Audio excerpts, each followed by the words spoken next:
Okey kelas, kita teruskan dengan pembelajaran pertama, indeks. Okey, indeks ditulis dalam bentuk A asas, N indeks. Okey, apa dia A, apa dia N? Okey, apabila A ni apa-apa nombor sahaja ya. Apa-apa nombor, sama ada nombor tu negatif ke, nombor tu nombor perpuluhan ke, nombor pecahan pun boleh. Okey, yang N pun sama. N adalah variable. Variable tu pun boleh ubah. Kita wakilkan apa-apa nombor tu dalam bentuk huruf atau simbol. So, saya tulis sebagai huruf N. Pun boleh ubah dia N. So, kalau N ni cikgu nak letak 3 pun boleh. A ni cikgu nak letak 4 pun boleh. So, apa-apa nombor. Okey, cikgu ambil satu contoh. Satu contoh yang lengkap. Nombor bentuk indeks. Nombor bentuk indeks contohnya nombornya 4. Okey, macam mana kita nak kenal yang mana asas, yang mana indeks? Okey, kalau saya tengok nombor yang besar, asas. Kalau kita terbalikkan apa? Sasa. Sasa tu orang besar kan? Okey, nombor yang besar kita panggil ataupun kita sebut dia adalah nombor asas. Okey, nombor yang kecil sebelah kanan kena tulis kecil sedikit daripada asas. Yang ini kita panggil dia sebagai nombor indeks. Indeks dia. So, bagaimana nak sebut? Bagaimana nak sebut nombor ni? Bagaimana nak sebut nombor indeks ni?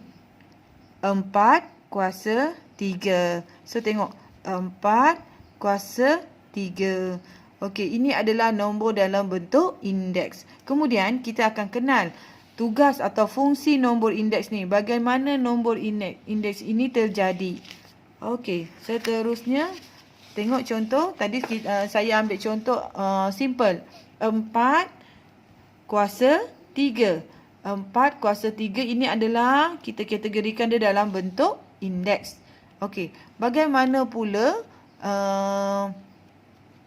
bentuk maksud daripada 4 kuasa 3? 4 kuasa 3 bermaksud 4 didarabkan dengan 4 didarabkan dengan 4 sebanyak 3 kali. Tengok 1, 2, 3. Sebab indeks dia adalah 3. Nombor asas dia adalah 4. So, 4, asas dia 4, asas dia 4. Okey, pendaraban berulang. Okey, pendaraban berulang sebanyak 3 kali. Okey, tengok contoh lain. Okey, apabila nombor negatif. Okey, nombor negatif pun boleh dalam nombor bentuk indeks. Ditulis dalam bentuk indeks. Okey, contohnya negatif 3. Bila ada nombor negatif, kita perlu letakkan dalam kurungan. Okey, indeks dia adalah 5. Ini semua nombor bentuk indeks. Jika ada satu yang gemuk, nombornya besar, satu yang kecil, nombornya di atas sebelah kanan. Kecil sedikit tulisannya. Okey, ini dinamakan bentuk indeks. Apa maksud bentuk indeks ni? Okey, negatif 3 didarabkan dengan negatif 3, didarabkan dengan negatif 3, didarabkan dengan negatif 3, didarabkan dengan negatif 3. Berapa banyak kali cikgu? Okey, kita tengok. Berapa banyak kali kita nak tulis, kita kena tengok indeks dia ada 5. So, 1, 2, 3, 4, 5. 5 kali pendaraban berulang. Okey. Bila dalam kertas, dalam peperiksaan, kamu kena kenal yang ini bentuk indeks, yang ini bentuk pendaraban berulang. Kadang-kadang soalan tanya, okey, saya dah bagi yang ini. Okey, contohnya saya dah bagi yang ini. Okey, tuliskan nombor pendaraban berulang ini ke dalam bentuk indeks. So, bentuk indeks dia adalah yang ini. Kalau kadang-kadang soalan dia boleh terbalik juga.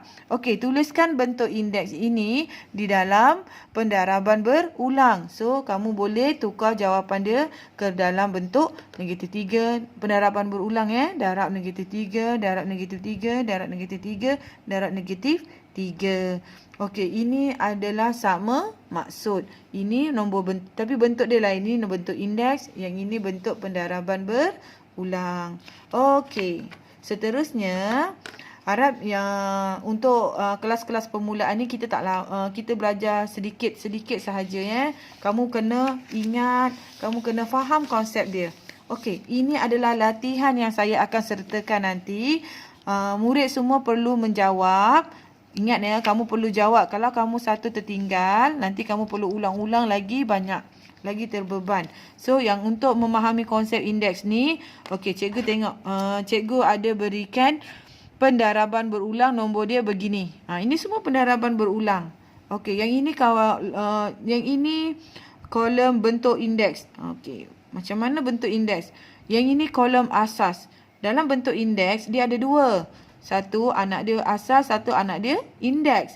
So dalam keluarga ni kita pecahkan yang mana asas, yang mana indeks. Kemudian apa nama bentuk indeks itu? Ditulis dalam perkataan.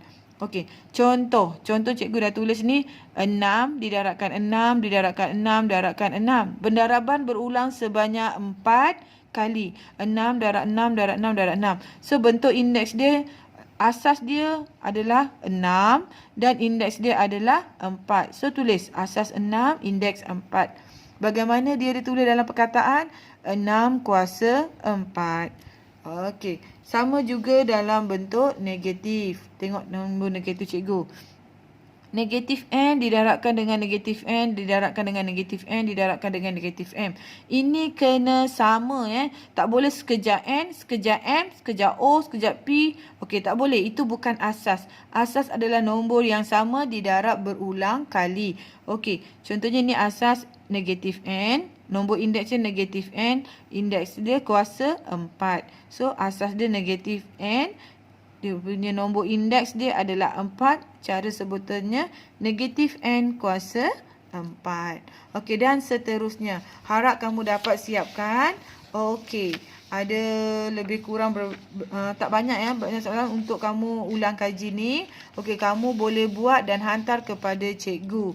Cikgu boleh tanda dan maklum balas kepada kamu. Kepada yang tidak faham, boleh terus direct kepada saya untuk bantuan. Terima kasih semua. Selamat mencuba.